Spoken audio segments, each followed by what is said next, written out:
साथियों, आज से कुछ दिन बाद हमारी पार्टी अपना 44वां स्थापना दिवस मनाएगी। हम तो वो दल है जिसने इमरजेंसी के दौरान लोकतंत्र की रक्षा के लिए खुद अपने दल को ही देश हित में आहूत करने पर हमने हिम्मत के साथ कदम उठाया। फिर सन 84 में जो हुआ,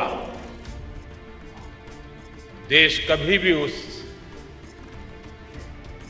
काले पृष्ठ को भूल नहीं सकती है। और उसके बाद जो चुनाव हुआ, कांग्रेस को ऐतिहासिक बहुमत मिला था। भावनाओं से भरा हुआ वो माहौल, एक इमोशनली चार्ज एटमॉस्फियर, और उस आंधी में हम भी लगभग पूरी तरह से खत्म हो गए। लेकिन हम हताश नहीं हुए, अपने अपने संगठन को मजबूत किया और तब जाकर आज हम यहां पहुंचे हैं।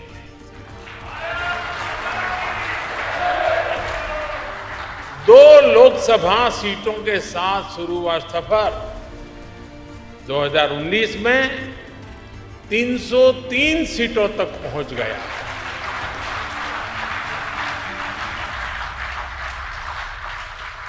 आज कई राज्यों में हमें 50% से ज्यादा वोट मिलते हैं। आज उत्तर से दक्षिण तक, पश्चिम से पूरब तक भाजपा एकमात्र पैन इंडिया पार्टी है। भारत माता की, भारत माता की। कार्यक्रम में उपस्थित भारतीय जनता पार्टी के अध्यक्ष श्रीमान जेपी नड्डा जी, हम सबके मार्गदर्शक डॉक्टर मुरली मनोहर जोशी जी, पार्टी के अन्य सभी पदाधिकारी, सभी सम्मानित साथी कार्यकर्तागण, देवी और सज्जनों,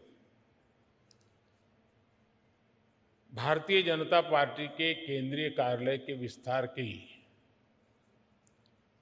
देश भर के भारतीय जनता पार्टी के कार्यकर्ताओं को बहुत बहुत बधाई। –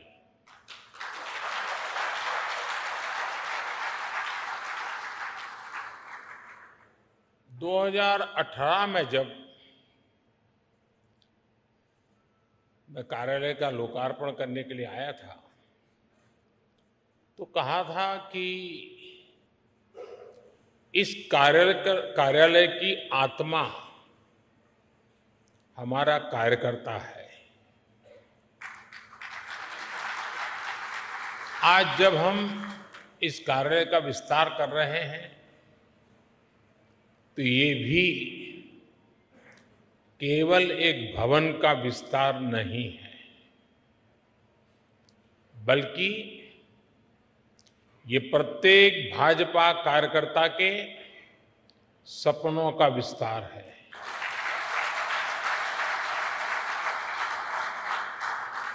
भाजपा के सेवा के संकल्प का विस्तार है। मैं पार्टी के उन कोटि कोटि कार्यकर्ताओं के चरणों में प्रणाम करता हूं।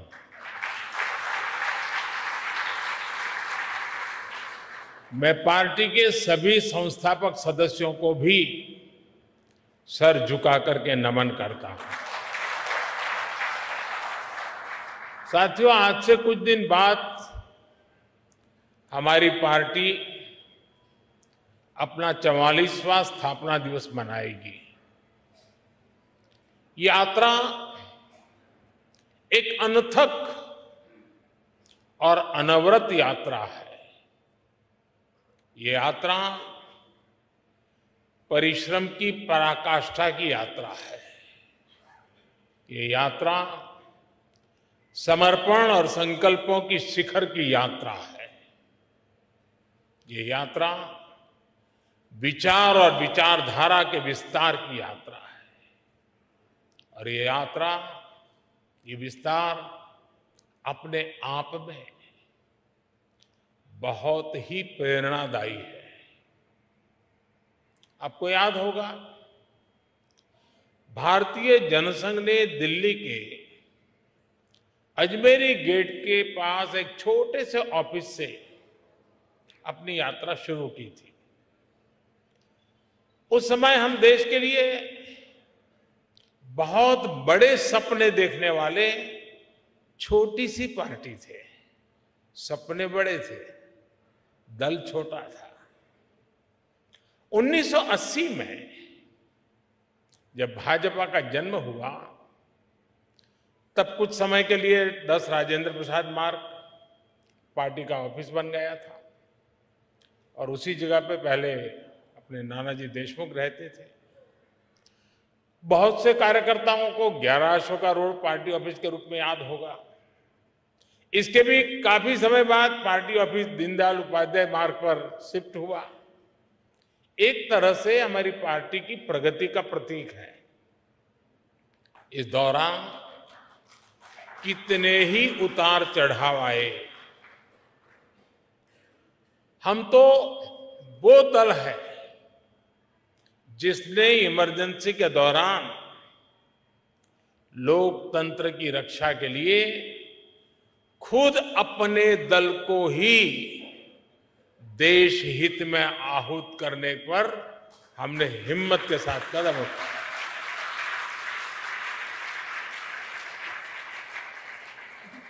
फिर सन 84 में जो हुआ, देश कभी भी उस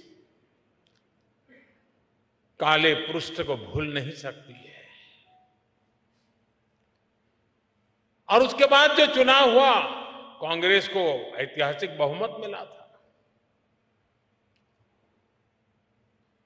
भावनाओं से भरा हुआ वो माहौल, एक इमोशनली चार्ज एटमॉस्फियर, और उस आंधी में हम भी लगभग पूरी तरह से खत्म हो गए थे। लेकिन हम हताश नहीं हुए। हम निराश नहीं हुए। हमने किसी और में दोष ढूंढने की कोशिश नहीं की। आरोप प्रत्यारोप के चक्कर में हम नहीं पड़े। हम चले गए फिर एक बार जनता जनार्दन के बीच। हमने जमीन पे काम किया। हमने अपने संगठन को मजबूत किया और तब जाकर आज हम यहां पहुंचे हैं।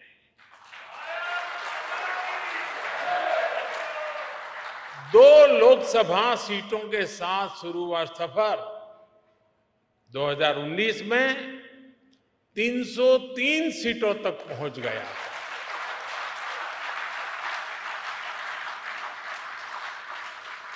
आज कई राज्यों में हमें 50% से ज्यादा वोट मिलते हैं।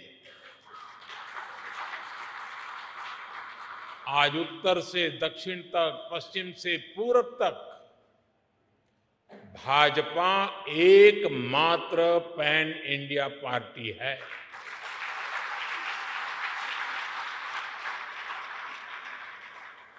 परिवार के कब्जे वाली पार्टियां, फैमिली रन पार्टियों के बीच भाजपा ऐसा राजनीतिक दल है जो युवाओं को आगे आने के लिए बहुत अवसर देता है, खुला मैदान देता है।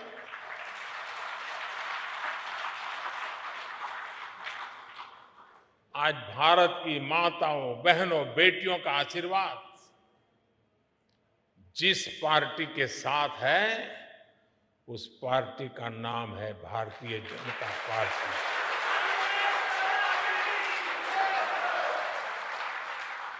और साथियों, आज भाजपा केवल विश्व की सबसे बड़ी पार्टी नहीं है, बल्कि भाजपा भारत के सबसे फ्यूचरिस्टिक पार्टी है।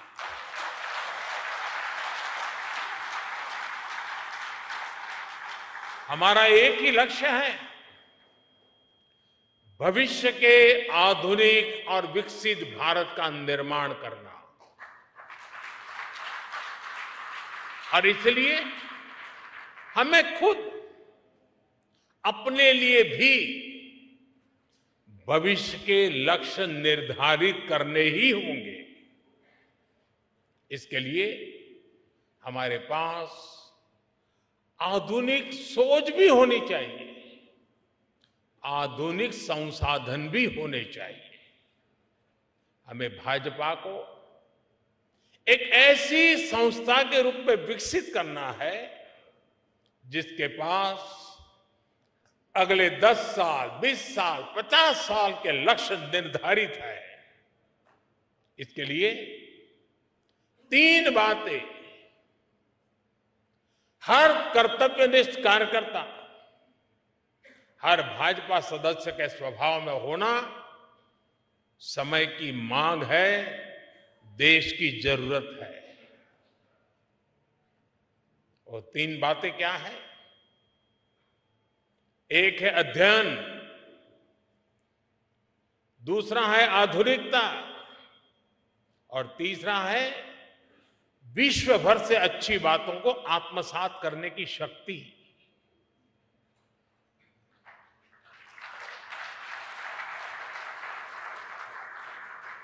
हम आप जानते हैं कि पंडित दीनदयाल जी जहां कहीं जाते थे, किताबें उनके साथ रहती थी। वो प्रवास में भी पढ़ते लिखते रहते थे। उनकी रचनाएं, उनके अध्ययन और बौद्धिक विस्तार की गवाह है। डॉक्टर श्यामा प्रसाद मुखर्जी के अपने घर में तो हजारों किताबें थी। भाजपा कार्यालय की नई बिल्डिंग पार्टी की उस परंपरा का एक केंद्र बनेगी और बननी चाहिए।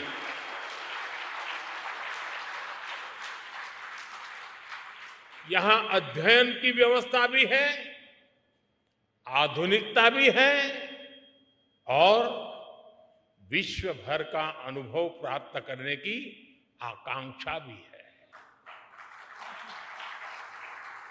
मुझे विश्वास है भाजपा का ये आधुनिक कार्यालय निरंतर इन सपनों के लिए, इन संकल्पों के लिए, इस अदम्य इच्छा और उमंग के लिए अविरत प्रेरणा का स्रोत बनेगा।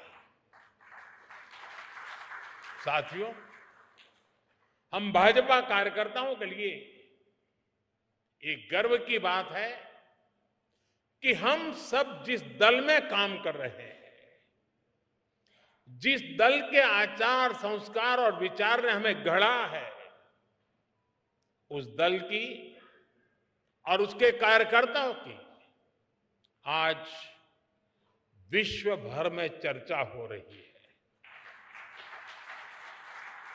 आज बीजेपी की पहचान दुनिया के सबसे महत्वपूर्ण राजनीतिक दल के तौर पर होने लगी है।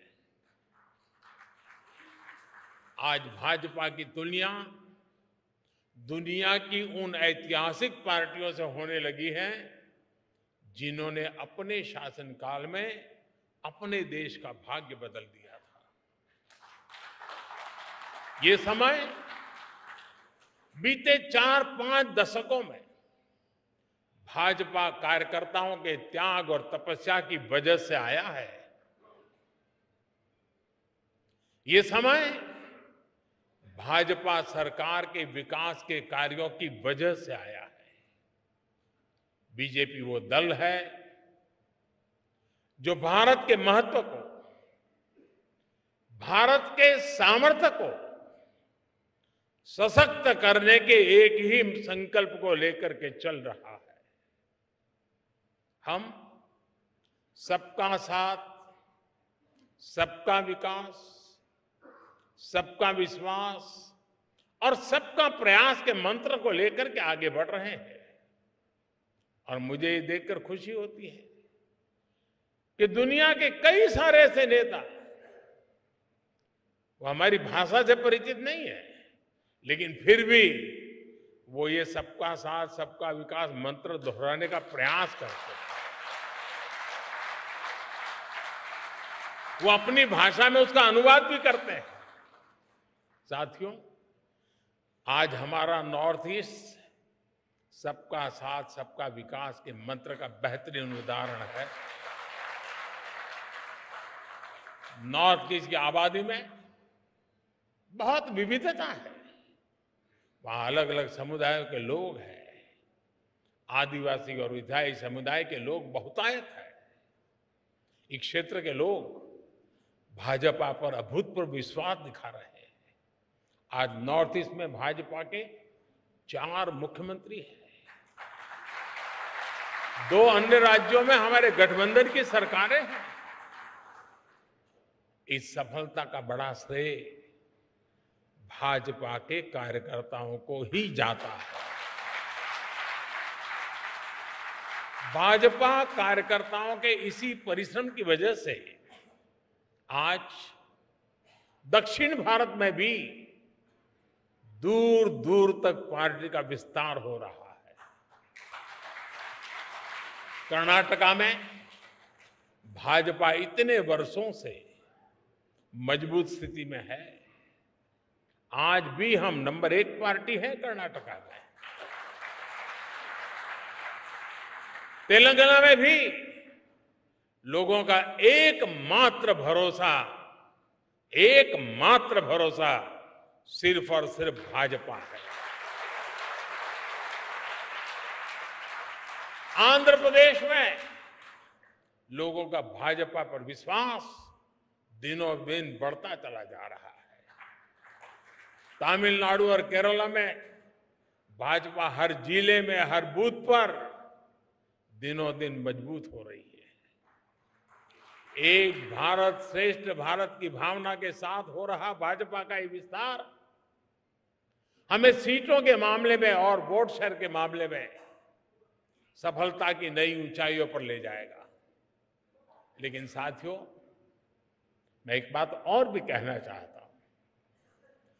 भाजपा को नूतनता हमारी निष्ठा है और आधुनिकता हमारी अवधारणा है। इसलिए बीजेपी केवल चुनाव लड़ने और जीतने के सीमित नहीं है। बीजेपी एक व्यवस्था है, बीजेपी एक विचार है, बीजेपी एक संगठन है, बीजेपी एक आंदोलन है।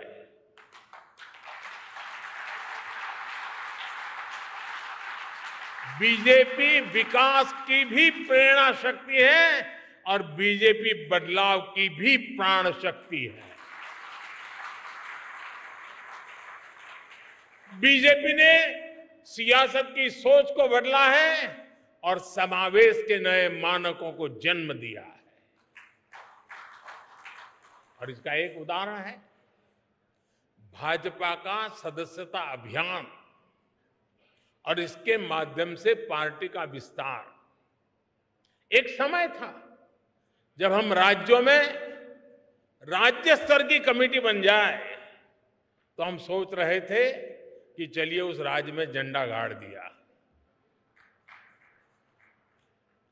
फिर थोड़ा समय और बीता, कार्यकर्ताओं ने परिश्रम किया, फिर हम हिसाब लगाने लगे कि भाई कितने जिले हैं जहां कमेटी बनी है, कितने जिलों में कमेटी बाकी है, कब पूरा करेंगे। फिर हम एक कदम आगे चले, फिर हम सोचने लगे चलो जिले तो हो गए, बताओ भाई कितने तहसील में कमेटियां बनी हैं, कितने ब्लॉक लेवल पर कमेटियां बनी है। फिर शक्ति केंद्र आया, फिर बूथ पर फोकस हुआ और आज हम पन्ना प्रमुख तक पहुंच गए।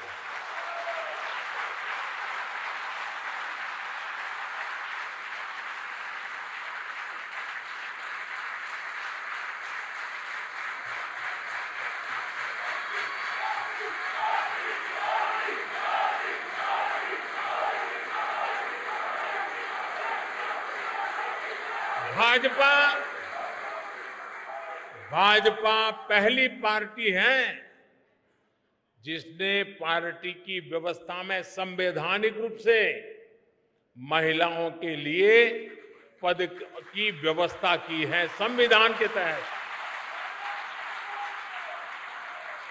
भाजपा पहली ऐसी पार्टी है जो अपने कार्यकर्ताओं को नए अवसर देने के लिए निरंतर तत्पर रहती है।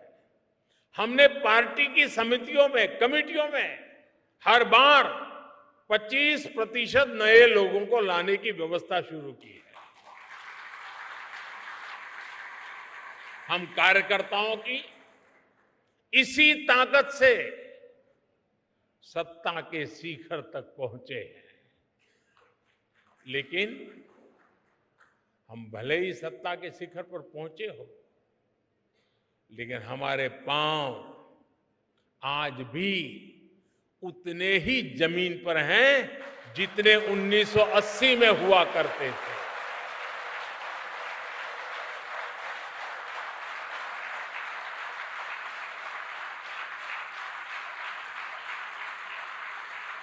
भाजपा में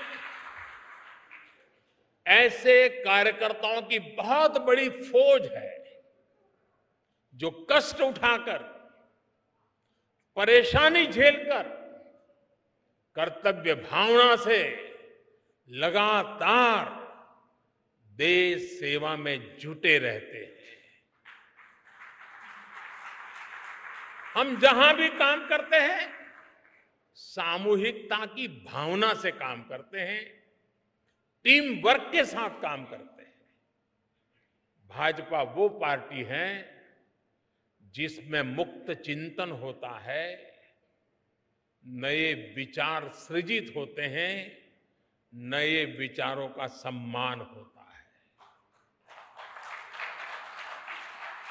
चिंतन और अध्ययन करने वाले एक बहुत बड़ा वर्ग हमारे भाजपा परिवार का विशाल विस्तार है, हिस्सा है, वट वृक्ष की भांति है। भाजपा वो पार्टी है जिसमें समाज के अलग अलग वर्गों को प्रतिनिधित्व देने के लिए प्रभावी और क्रियाशील मोर्चे और कमेटियां हैं। भाजपा में हर मोर्चा अपनी सामाजिक भूमिका में सक्रिय भी होता है, प्रभावशाली भी होता है। साथियों, भाजपा की एक और विशेषता है कि हमारी पार्टी समाज के साथ जुड़कर के काम करती है। भाजपा में समाज की सेवा के माध्यम से कार्यकर्ताओं को गढ़ा जाता है। जैसे कि आपने देखा होगा, आजकल भाजपा सांसद अपने क्षेत्र में खेल प्रतियोगिताएं करा रहा है। इनके आयोजन में बड़ी जिम्मेदारी भाजपा के वहां के स्थानीय कार्यकर्ता ही निभा रहे हैं। इसमें देश के लाखों युवाओं को भाग लेने का मौका मिल रहा है। हजारों युवाओं को पदक मिल रहे हैं, उनके लिए आगे बढ़ने के रास्ते खुल रहे हैं और हमें भी क्षेत्र के सामर्थ्य का परिचय होता है। इसी तरह कहीं कोई प्राकृतिक आपदा हो, समाज के सामने कहीं कोई चुनौती आए, या फिर रक्तदान जैसे समाज सेवा से जुड़ा अभियान हो, भाजपा के कार्यकर्ता सबसे पहले पहुंचते हैं और सबसे आखिरी तक मोर्चे पर डटे रहते हैं।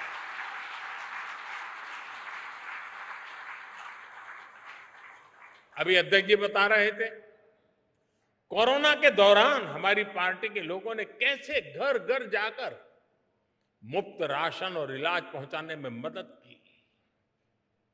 और तब तो पता नहीं था कि जाएंगे तो क्या लेके आएंगे। अगर बीमारी घर में लाए तो जिंदगी खतरे में पड़ जाती थी।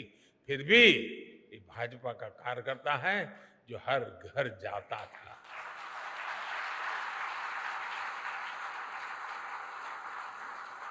आज भाजपा और भाजपा कार्यकर्ताओं का समाज के साथ जो भावात्मक संबंध है, वो आपको किसी और राजनीतिक दल में नजर आएगा कि नहीं आएगा, ये मैं कह नहीं सकता। साथियों, जब हम समाज की सेवा के लिए अपना जीवन खपाते हैं, तो सरकार बनाने का अवसर मिलने पर भी ये हमारी प्राथमिकता होता है। इसलिए ही आज पूरे भारत में भाजपा सरकारें आकांक्षा, विकास और प्रगति का पर्याय बन रही है। और ये भाजपा का ब्रांड ऑफ गवर्नेंस है। जहां भी भाजपा की सरकार है, वहां गरीब कल्याण के लिए योजनाएं तेज गति से चलने लगती है। जहां भी भाजपा की सरकारें हैं, वहां योजनाओं का लाभ लाभार्थियों तक पहुंचाना सुनिश्चित हो जाता है। जहां भी भाजपा की सरकारें, वहां युवा शक्ति को आगे बढ़ने के लिए नए अवसर बनते हैं। जहां भी भाजपा की सरकारें हैं, वहां योजनाओं में महिला सशक्तिकरण को सर्वोच्च प्राथमिकता मिलने लगती है। जहां भी भाजपा की सरकारें हैं, वहां कानून व्यवस्था सुदृढ़ हो जाती है। जहां भी भाजपा की सरकारें हैं, वहां ease of doing business, ease of living के प्रयास बढ़ने लगते हैं। जहां भी भाजपा की सरकारें हैं, वहां इंफ्रास्ट्रक्चर का तेजी से विकास होना शुरू हो जाता है। जहां भी भाजपा की सरकारें हैं, वहां विकास और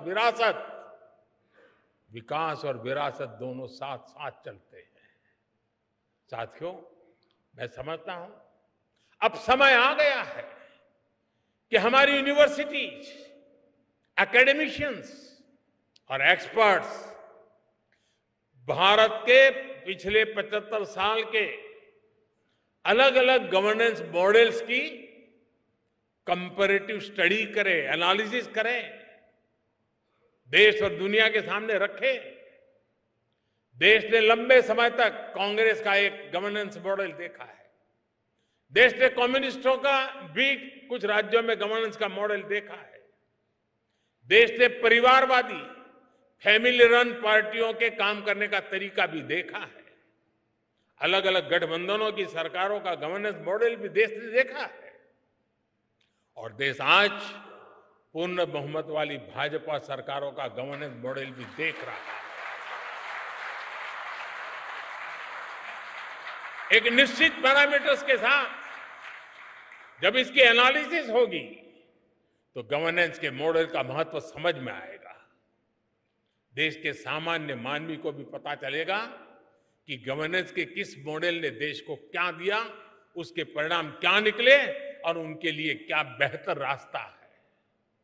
साथियों, आज भारतीय जनता पार्टी के प्रत्येक कार्यकर्ता को एक बात समझना बहुत आवश्यक है। देश इस समय जिस कालखंड से गुजर रहा है, वो तेज विकास के लिए बहुत अहम है। ये अमृतकाल, ये सिर्फ शब्द समूह नहीं है, ये धरती की सच्चाई है। 140 करोड़ देशवासियों की दिलों की धड़कन है।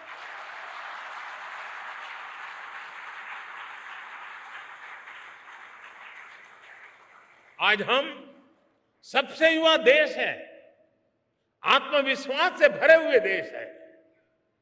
पूरे विश्व में दुनिया के बड़े बड़े मंचों पर आज अगर किसी का डंका बज रहा है, तो नाम है हिंदुस्तान, वो नाम है भारत। ऐसे में देश के भीतर बैठी और देश के बाहर बैठी भारत विरोधी शक्तियों का एकजुट होना स्वाभाविक है। ये शक्तियां किसी भी तरह भारत से विकास का एक कालखंड छीन लेना चाहती है।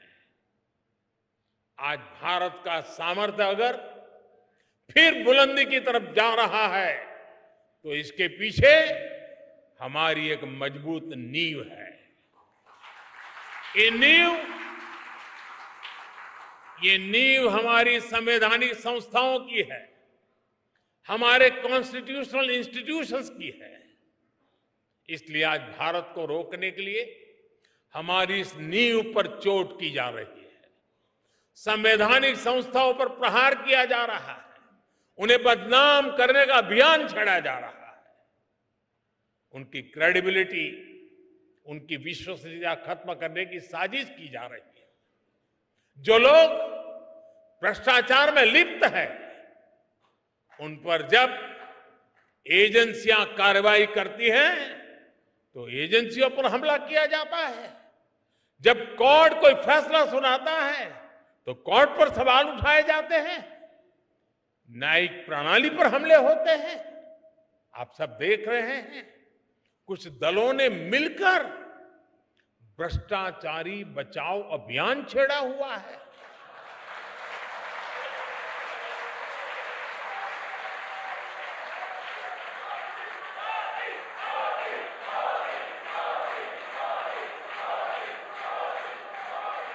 आज भ्रष्टाचार में लिप्त जितने भी चेहरे हैं, वो सब एक साथ एक मंच पर आ रहे हैं।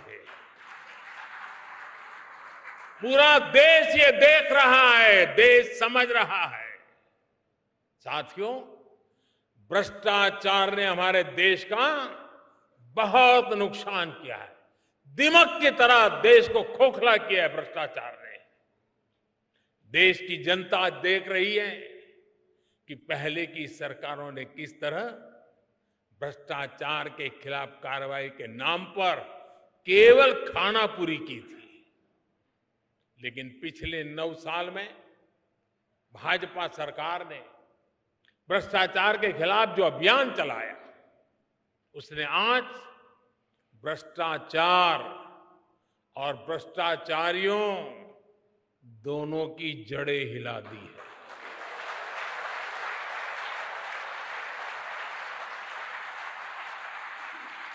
ये इस बात का प्रमाण है कि जब भाजपा आती है तो भ्रष्टाचार भागता है।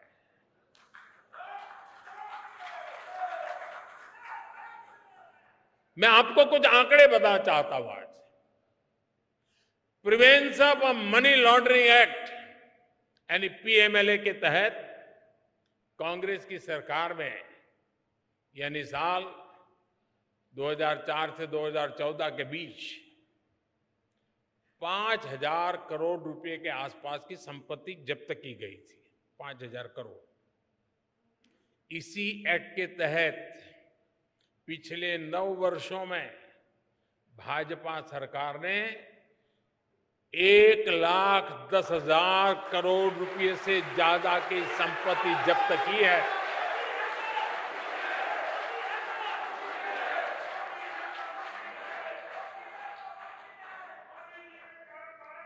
इस एक्ट के तहत पहले के मुकाबले 2 गुने से ज्यादा केस रिकॉर्ड किए गए हैं और 15 गुना ज्यादा लोगों को गिरफ्तार किया गया है।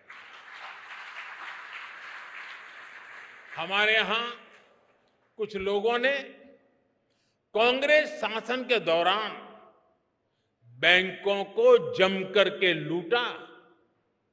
बैंकों का करीब 22,000 करोड़ रुपए का नुकसान करके ये लोग विदेश भाग गए। आज भाजपा सरकार ने इन लोगों की करीब करीब 20,000 करोड़ रुपए की संपत्ति जब्त करवा दी है।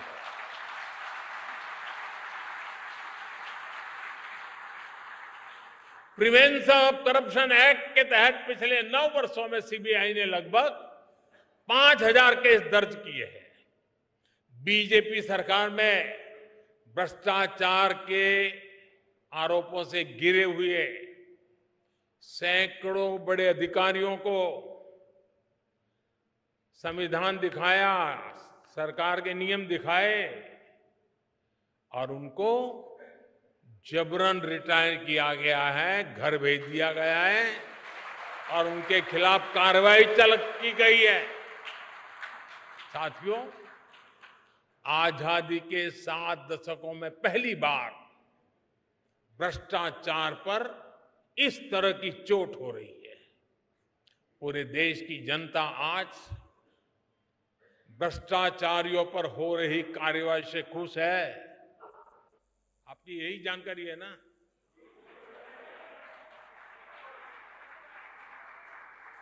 मैं जहां जाता हूं लोग यही कहते हैं, मोदी जी रुकना मत।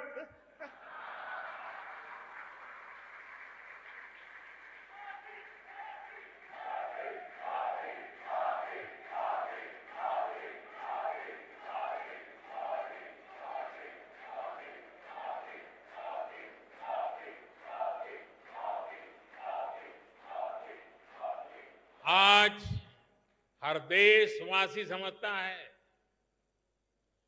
भ्रष्टाचार रुकेगा तभी देश आगे बढ़ेगा।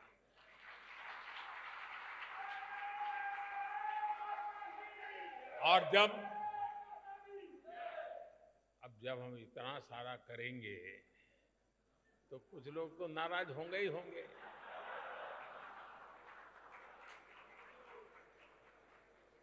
वो अपना गुस्सा भी निकालेंगे, लेकिन इनके झूठों आरोपों से न देश झुकेगा, न भ्रष्टाचार के विरुद्ध कार्रवाई थमने वाली।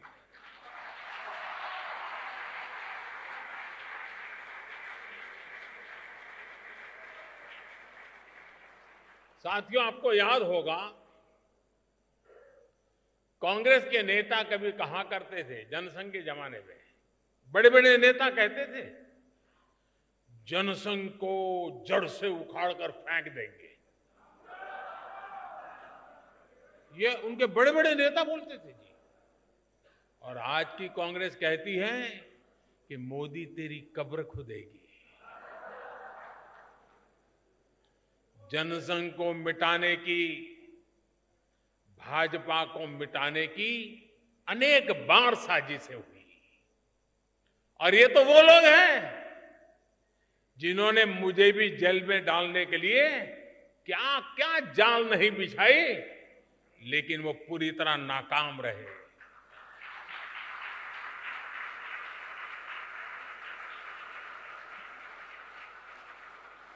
और हम बचे हैं, हम फले हैं, फूले हैं तो जनता जनार्दन के आशीर्वाद से, देशवासियों के प्यार से बढ़े। देशवासियों का अपार प्रेम, यही तो हमारी पूंजी है, यही हमें समर्थन देता है, यही हमें शक्ति देता है। देशवासियों के आशीर्वाद से हम आगे बढ़े हैं, बढ़ रहे हैं और बढ़ते ही रहेंगे।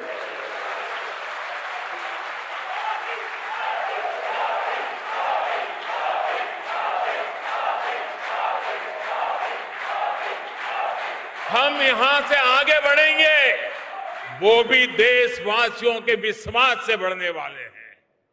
साथियों, भाजपा ये वो पार्टी नहीं है जो अखबारों से, टीवी स्क्रीन की चमक से पैदा हुई हो। ये भाजपा ट्विटर हैंडलों और यूट्यूब के चैनलों से पैदा नहीं हुई है। ये भाजपा अपने कार्यकर्ताओं के त्याग तपस्या से बनी हुई है। भाजपा जमीन पर काम करके आगे बढ़ी है। भाजपा गांव में, खेत खलिहानों में गरीबों के साथ कंधा से कंधा मिलाकर तप करके आगे बढ़ी है। मुझे बहुत सारे लोग कहते हैं, अरे मोदी जी अब सत्ता मिल गई, 2 बार प्रधानमंत्री बन गए, अभी भी क्यों इतना दौड़ते रहते हो, क्यों भागते रहते हो? अरे कभी तो मौज करो, आराम करो। लेकिन उन लोगों को पता नहीं है बीजेपी कार्यकर्ता की नियति आराम करना, बैठना, मौज करना हो नहीं सकती। भाजपा के कार्यकर्ता के लिए देश की आशाएं लोगों की आकांक्षाएं, उनके सपने ही उसकी ड्राइविंग फोर्स होती है। इसी के लिए भाजपा कार्यकर्ता दिन रात दौड़ता है, भागता है, काम करता है। वो रुकता नहीं है, थकता नहीं है, झुकता भी नहीं है। लेकिन साथियों, हमें याद रखना है, हमारी ये लड़ाई आसान नहीं है। भाजपा को डगर डगर पर भ्रष्टाचार से लड़ना है। भाजपा को डगर डगर पर भाई भतीजावाद से लड़ना है। भाजपा को डगर डगर पर संप्रदायवाद से लड़ना है। भाजपा को डगर डगर पर जातिवाद से लड़ना है। भाजपा को डगर डगर पर भारत विरोधी विदेशी ताकतों और उनके इकोसिस्टम से लड़ना है, क्योंकि यही वो चुनौतियां हैं जिन्होंने देश का बहुत बड़ा नुकसान किया है, बहुत समय तक नुकसान किया है। साथियों, बहुत सौभाग्य से, अनेकों के त्याग तपस्या से हमें आजादी के अमृत काल में राष्ट्र की सेवा करने का, राष्ट्र निर्माण करने का अवसर मिला है। हम भारतीयों ने मिलकर 2047 तक, जब आजादी के 100 साल मनाएंगे, तब तक विकसित भारत का लक्ष्य रखा है। आजादी के अमृत महोत्सव से लेकर आजादी के 100 वर्ष तक देश की इस यात्रा में प्रत्येक भाजपा कार्यकर्ता को जी तोड़ मेहनत करनी ही करनी है। हमारे कार्यकर्ताओं को लंबी पारी के लिए तैयार करना चाहिए। दल को बनाने में जिस तरह अनेक पीढ़ियां खप गई, उसी तरह देश को आगे बढ़ाने के लिए हमें भी अपनी पीढ़ियों को खपाना होगा।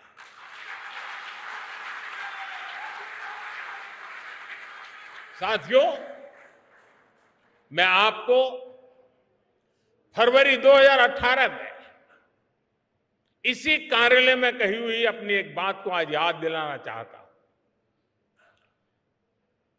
2018 में इसी भवन का लोकार्पण करते हुए मैंने कहा था कि कार्यालय हमारी कर्मभूमि है, लेकिन भारत की सीमा ही हमारे कार्यों की सीमा है। हमें इस भवन से ऊर्जा लेकर संपूर्ण भारत की सीमा को ही अपना कार्यक्षेत्र बनाना है। मुझे पूरा विश्वास है आप सब इसी तपस्या के साथ देश के सपनों को साकार करते रहेंगे। जो सपना हमने पहले देखा था, उसे हम आज पूरा होता देख रहे हैं। जो सपना हम आज देख रहे हैं, वो भविष्य में पूरा होकर रहेगा। इसी विश्वास के साथ आज के इस मंगल अवसर पर और नवरात्रि के पावन त्योहारों के बीच मैं आप सबको, देशवासियों को अनेक अनेक शुभकामनाएं देता हूं। बहुत बहुत धन्यवाद। भारत माता की, भारत माता की, भारत माता की। वंदे वंदे वंदे वंदे वंदे वंदे वंदे वंदे मातरम।